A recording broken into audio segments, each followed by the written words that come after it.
مفتی صاحب یہ بتائیں سب سے پہلے جو ہم جس فارمیٹ پہ چلتے ہیں اس فارمیٹ پہ مجھے آپ نے یہ بتانا ہے، آپ فیملی ممبرز کے بارے میں بتانا ہے، تھوڑا سا آپ نے اپنی تعلیم، آپ کا بچپن کیسا گزرا، اس کے علاوہ آمدنی کتنی ہے آپ کی، ذریعہ معاش کیا ہے، گاڑیاں کتنی رکھی ہوئی ہیں، لائف سٹائل، رہن سہن کیسا ہے، ناظرین یہ جاننا چاہتے ہیں۔ دیکھیں جی، بات سنیں کہ میں اس خاندان سے تعلق رکھتا ہوں جو علمی خاندان ہے، اہل فتویٰ کا خاندان ہے۔ سلسلہ جو ہے میرے اکابر کا وہ چشتی ہے اور نظامی ہے۔ خانقاہی ہمارا دارالعلوم ہے، ہمارا مدرسہ ہے۔ مفتی عبدالقوی صاحب اس خاندان کے اندر چونکہ بڑے صاحبزادے کے بڑے صاحبزادے تھے تو صاحب دستار بھی ہیں۔ اس کے بعد میں نے ابتدائی تعلیم جب حاصل کی تو ہمارے ہاں ہمارے خاندان کی یہ سب سے بڑی خوبی آج تک ہے کہ ہر بچہ اور ہر بچی حافظ قرآن۔ ماشاءاللہ۔ تو 4 سال کا میں تھا، علامہ عبدالعزیز پرہاروی کی مزار اقدس پہ میرے دادا صاحب لے کے گئے۔ ان کے ساتھ چونکہ ہمیں ایک عقیدت کا تعلق ہے، بہت بڑی شخصیت ہے جن کی کتابیں فرانس میں، جرمنی میں، ہر جگہ کے اوپر جناب، تو وہاں کی جو ہوتی ہے نا مٹی، وہ مجھے چکھائی گئی۔ آج تک اس کی برکت ہے کہ الحمدللہ حافظہ بھی میرا ٹھیک ہے، کرونا کے باوجود زبان بھی ٹھیک ہے۔ وہاں سے جناب تعلیم کا آغاز ہوا تو سب سے پہلے 13 سال کی میری عمر تھی، 13 سال کی میری عمر تھی جب اللہ رب العالمین نے حفظ قرآن کی نعمت مجھے عطا فرمائی۔ ماشاءاللہ۔ پھر چونکہ ہمارا دارالعلوم، ہمارا مدرسہ، ہماری خانقاہ، اس کے اندر پرشین یعنی فارسی کہ اہل تصوف کے تو سارے علوم پڑھے ہی فارسی میں ہیں۔ اب تو مدارس میں یہ بات ختم ہو گئی ہے، اس لیے ہمارے علماء جو نئے میدان میں آ رہے ہیں ان کے اندر وہ اخلاق کی نہیں ہے، وہ احسان کا کیفیت نہیں ہے، وہ تصوف کی، وہ تربیت کی وہ شان نہیں۔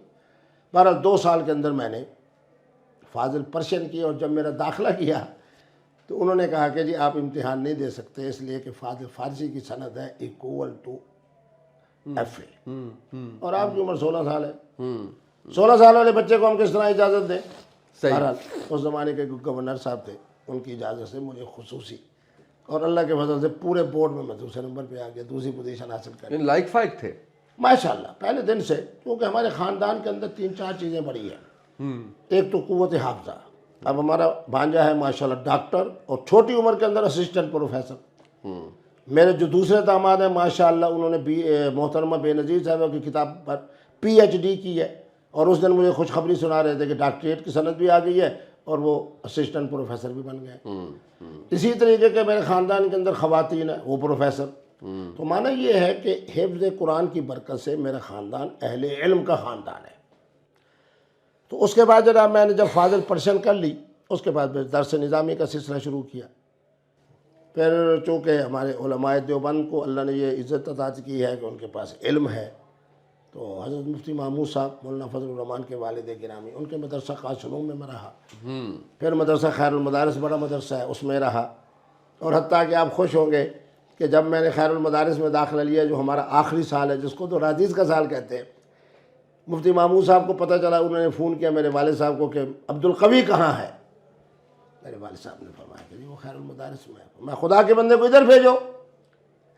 ابا جی نے کہا کہ ٹھیک ہے۔ پھر سمئی امتحان ہوا تو پورے خیر المدارس کا جو امتحان تھا اس میں پہلی پوزیشن پہ آیا۔ اب ابا جی نے مجھے کہا کہ بھئی مفتی محمود صاحب نے کہا ہے کہ آپ ہمارے ہاں آ جائیں، تو ابا جی نے کہا کہ ٹھیک ہے تم آپ ادھر آ جاؤ۔ الحمدللہ پھر مفتی صاحب اس دور دنیا سے چلے گئے، حج پہ گئے، اور پھر ان کے ساتھ جو مزاح کی باتیں ہوئی ان کو چھوڑتے ہیں۔ پھر میں مدرسہ قاسم، تھوڑا سا بتائیں نا، عوام کو یہ بھی بتائیں کیا باتیں ہوئی۔ انہوں نے مجھے کہا کہ مفتی صاحب کے پاس میں پہنچا تو ابا جی نے کہا مفتی صاحب یاد کر رہے ہیں؟ مفتی صاحب نے کہا خدا کے بندے تمہارے باپ نے یہاں پڑھا، تمہارے چاچا نے یہاں پڑھا، تمہارے فلاں چاچا نے یہ پڑھا، تم کو بہت قابل آ گئے ہو کہ ادھر چلے گئے ہو۔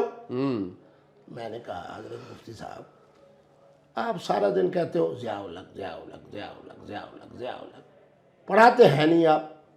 میں جو آپ کے مدرسے میں آؤں کیوں آؤں؟ وہاں اتنا بڑا جلیل القدر محدث بیٹھا ہے۔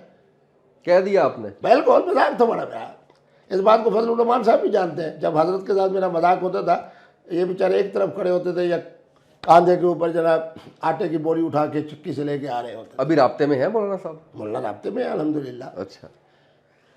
بات یہ ہے کہ جناب اپنا میں نے کہا حضرت میں کیسے آپ کے مدرسے میں ہوں؟ آپ تو سارا دن جناب سیاست، ضیاء الحق ضیاء الحق ضیاء الحق ضیاء الحق ضیاء الحق، فرمایا کہ نہیں میں پڑھاؤں گا۔ میں نے کہا حضرت کب پڑھائیں گے؟ جب سے آپ سیاست میں ہیں کچھ آتا ہوگا تو پڑھائیں گے۔ ہمارے خدا کے بندے اپنے باپ سے پوچھ میں کون ہوں کہ میں کون ہوں. 18 سبق میں پڑھاتا تھا تو میں نہیں پڑھاؤں گا. تو میں نے ایک مذاق کیا, میں نے کہا میرے بابا جی کہتے ہیں کہ اس زمانے میں بھی فلاں فلاں فلاں فلاں اساتذہ حدیث پڑھاتے تھے. حضرت اس زمانے میں بھی کانگریس کی باتیں کرتے تھے, فلاں حضرت مدنی کی باتیں کرتے تھے, فلاں کی بات کرتے تھے, سیاسی باتیں. ہمارا کہ تمہارا باپ ایسا کہتے ہیں. میں نے کہا نہیں حضرت, وہ تو میں نے آپ کے ساتھ مذاق کیا. بہرحال ان کی خواہش پر چونکہ ان کا وعدہ ہو چکا تھا, مفتی صاحب تو جنت کی طرف چلے گئے. پھر میں مدرسہ قاصلوں میں, الحمدللہ مجھے یہ اعزاز حاصل ہے کہ وفاق المدارس پورے پاکستان کے اندر میں نے دوسری پوزیشن حاصل کی. 4 پرچے میں نے عربی میں لکھے. بالکل صحیح. اس کے بعد الحمدللہ مفتی عبدالقوی پہلے دن سے خوش نصیب ہے. ضیاء الحق صاحب کا دور تھا, قاضی کورس کا آ گیا مسئلہ, مفتی عبدالقوی صاحب وہاں پہنچ گئے.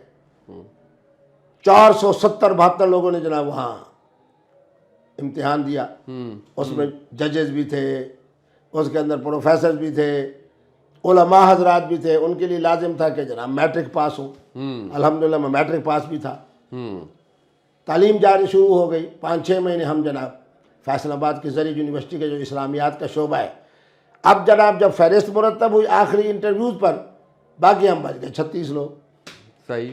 اس میں قبلہ مفتی صاحب بھی تھے, بڑے بڑے علماء, میں ان کا نام نہیں لیتا, بہت سارے دنیا سے گزر بھی گئے, بیچارے فیل ہو گئے.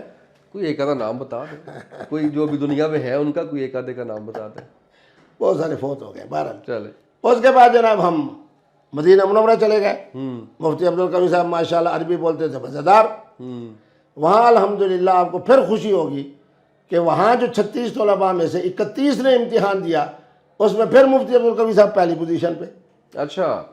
شاہ خالد نے اپنے ہاتھ سے ہمیں سندیں دی. پاکستان ہم واپس پہنچے, برکت والی سند تھی. اترتے یہ اطلاع آئی کہ شاہ خالد صاحب فوت ہو گئے اور ان کی جگہ پہ شاہ فہد صاحب کنگ بن گئے, بادشاہ بن گئے. انہوں نے آپ کو سرٹیفکیٹ دیا تو بس آخری سرٹیفکیٹ وہی تھی, اور اس کے بعد وہ دنیا سے چلے گئے. صحیح. اس کے بعد الحمدللہ میں پاکستان میں جب آیا تو میری جو تعیناتی بطور ڈسٹرکٹ قاضی ہوئی, کوہاٹ کے اندر ہوئی. چونکہ میں پہلے نمبر پر تھا تو مجھے پنجاب دیا گیا. خواتین نے ایک جلوس نکالا. کس بات پہ؟ وکلا نے, یہ کیا قاضی کورس ہے, شیشن جج کے ساتھ مفتی عبدالقوی بیٹھے اور قاضی کورس کے معاملات, تنسیق کو, خلو کو, خیار بلوغ کو, باقی خواتین کے عائلی معاملات کو یہ ڈسٹرکٹ قاضی دیکھے. اچھا. صحیح. ایک جلوس خواتین کا نکلا, ایک جلوس شاید وکلا کا نکلا. میں ہمیشہ کہا کرتا ہوں کہ میں جب میدان میں آیا تو میرے اوپر بہت زیادہ احسانات جنرل ضیاء الحق صاحب کے ہیں. اچھا. دیکھا جائے 1982 میں ان ہو رہا ہوں تو ان کا دور ہے, اور کہاں تک ان کا دور کیا. ہر جناب کانفرنس کے اندر قبلہ مفتی عبدالقوی صاحب موجود, سیرت کانفرنس میں, حج کانفرنس میں, فلاں علماء کنونشن میں, فلاں میں.